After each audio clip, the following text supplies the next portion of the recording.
জনতা এর প্রতিবাদ জানিয়েছিল, আল্লাহর রাসূলকে তারা অবমাননা করেছিল, আল্লাহকে তারা অবমাননা করেছিল। এর প্রতিবাদে সারা দেশ থেকে অসংখ্য মুসলমান এই শাপলা চত্বরে নেমে এসেছিল। আমাদের দাবি ছিল একটাই, যারা আমাদের প্রাণের চেয়ে প্রিয় হযরত মুহাম্মদ সাল্লাল্লাহু আলাইহি ওয়াসাল্লামকে অবমাননা করেছে, আমরা তাদের বিচার চেয়েছিলাম।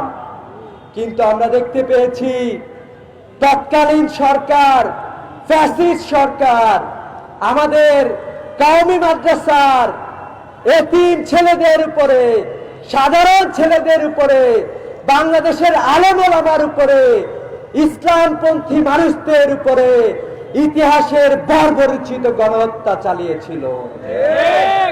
আজকে এত বছর পরেও আমরা দেখছি এই গণহত্যার কোনো বিচার এখনো হয় নাই।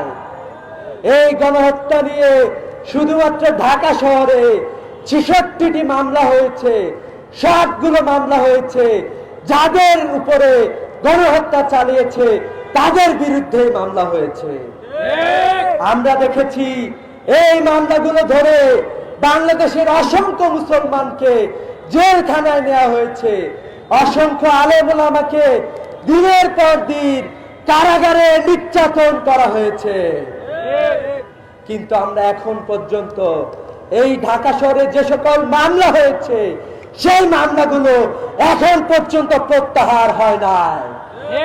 আমরা দেখেছি এই সরকারের উপদেষ্টা আদিলুর রহমান, উনি একটি তালিকা করেছিলেন যারা যারা এখানে গণহত্যার শিকার হয়েছে, কিন্তু উনি সরকারে যাওয়ার পরেও এখন এই গণহত্যার বিরুদ্ধে উনি কোন স্পষ্ট কোন কার্যক্রম আমরা তার দেখতে পাই নাই। আমরা দেখেছি এই আসিফ নজরুল, সে ক্ষমতায় গিয়েছে, কিন্তু যারা এই গণহত্যা চালিয়েছে তাদের বিরুদ্ধে এখনো কোনো সুনির্দিষ্ট মামলা কোন আদালতে হয় নাই। আমরা এই আসিফ নজরুলদেরকে, যারা এই গণহত্যার সাথে জড়িত, তাদেরকে আমরা দ্রুত বিচারের দাবি জানাচ্ছি।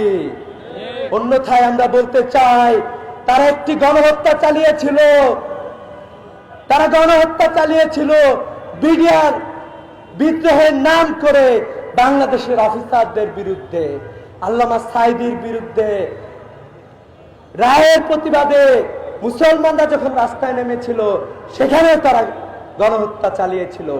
একের পর এক গণহত্যার পরে জুলাই গণহত্যায় হাজারের অধিক ২০০০ মানুষকে তারা খুন করেছে।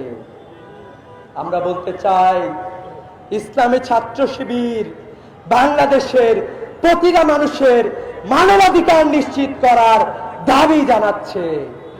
আমরা চাই প্রত্যেকটা গণহত্যার বিচার হবে।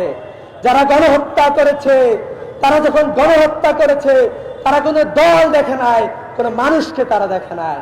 তারা বিএনপি দেখে নাই, তারা জামাত দেখে নাই, তারা শিবির দেখে নাই, তারা ছাত্র দল দেখে নাই, তারা হেফাজত দেখে নাই, তারা সাধারণ মানুষ দেখে নাই।